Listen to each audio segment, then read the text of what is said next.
Last week, we stood with Pilate and we heard the question that echoed across the centuries: what is truth? And we saw that when truth is rejected, truth then is neither debated or examined. It is mocked, it is beaten, and ultimately crucified. And truth was standing right there, silent, unarmed, and the world walked away from it. Well, today we pick the story where it left off, because truth, when rejected, leads us inevitably to something else. It leads us into complicity. Rejecting truth is how we become complicit with injustice and evil. Maybe not purposely, but through compromise. What happens when we know what the right thing to do is, but we don't do it, right? Pilate knows Jesus is innocent. Yet despite declaring he finds no case against Jesus, he orders him punished and flogged anyway. It was an attempt at compromise and appeasement. Well, if I do this, maybe that will be enough. Of course, it doesn't make sense on the surface, because if Jesus is innocent, why punish him at all? We have to recognize Pilate isn't trying to be just. He's trying to manage a situation. If he can hurt Jesus just enough, maybe it will satisfy the crowd. Maybe it will calm things down. Maybe it will allow him to avoid something worse. It's a compromise, and that's where this passage becomes uncomfortably familiar, because harm rarely begins with the worst possible decision. It usually begins with something smaller, right? Something that feels reasonable in the moment, something we can live with, something we can justify. And history gives us some very sobering examples of this. I mean, let's face it, Nazi concentration camps did not begin with death camps. That's not where it started.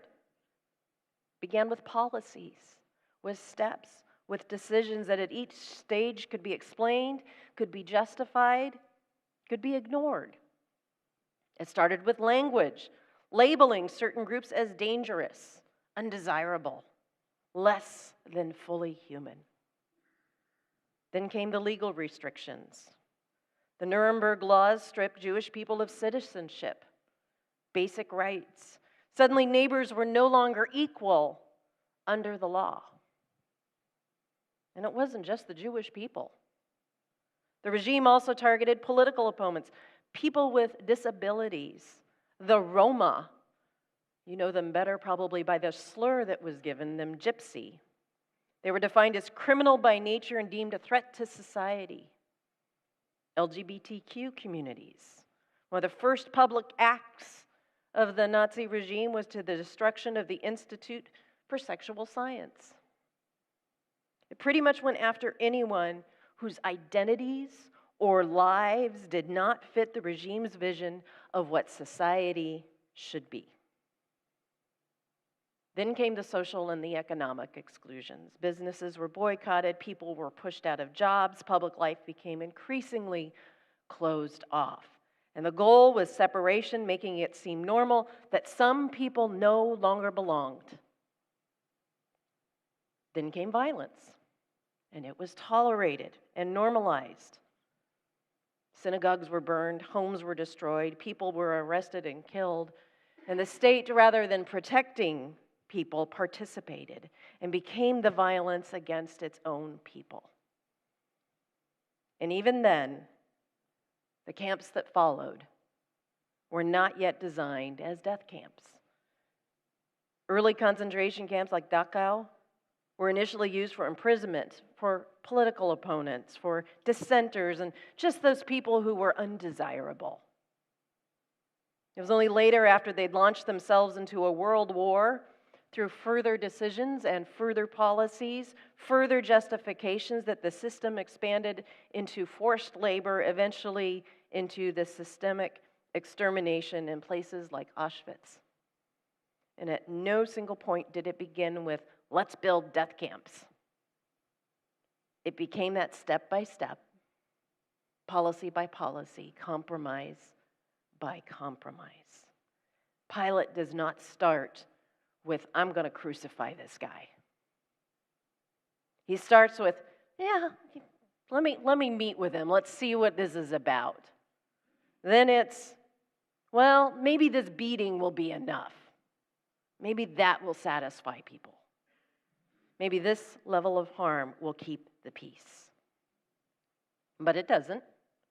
Because compromise, once it begins, has a way of snowballing and continuing. And the difficult truth of this passage shows us not as an abstract idea, but as a pattern of human behavior. People rarely set out to participate in something unjust. More often, they kind of drift into it. Step by step, decision by decision, policy by policy, compromise by compromise. Pilate never says, I want to execute an innocent man. He doesn't set out to do that. That isn't his goal. Instead, he says, well, maybe this will satisfy. Maybe I can avoid conflict. Maybe I can protect my position. And before long, he's standing at the point of no return. There's a moment when the pressure becomes explicit, where the crowd says to him, if you release this man, you are no friend of Caesar. For a Roman governor, those are not words to play around with. The stakes are clear. This is no longer just about this man standing before him. This is no longer about Jesus. This is about Pilate's career, his reputation, and his standing with Rome. Suddenly, the cost of doing the right thing feels very high. To Pilate, this insignificant Judean is not worth his career. Even though this is a human being standing before him, he deemed that person not worthy, not worth losing his standing. One person's life isn't worth risking that standing as governor of Judea. So Pilate brings Jesus out one last time, and he says, here is your king. And the response is kind of chilling.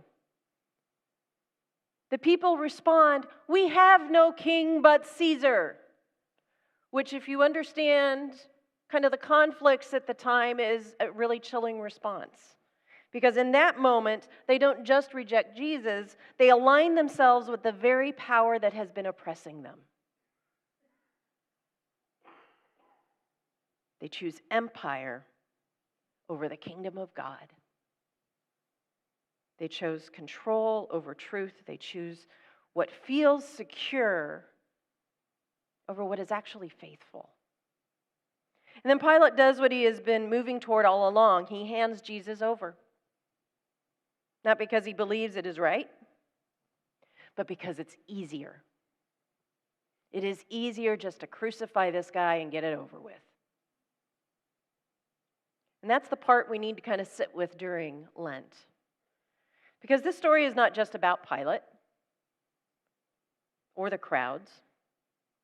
It's about how easily human beings, ordinary, responsible people, become part of something harmful.